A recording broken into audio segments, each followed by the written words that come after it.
महाराष्ट्राचे राज्यपाल रमेश बैस यांच्या हस्ते काळाराम मंदिराची आरती पार पडली।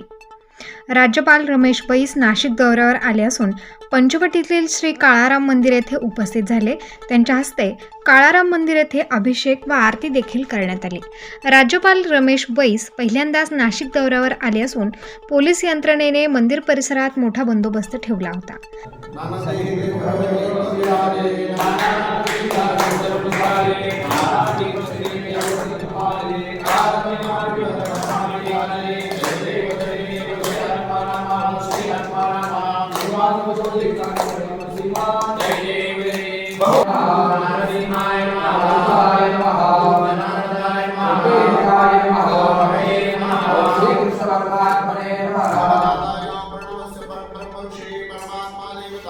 देवी गायत्री छंदा प्रणाम भगवते वासुदेवाय आपुज्योतिर सुमृता ब्रह्मभुवस्वरूपो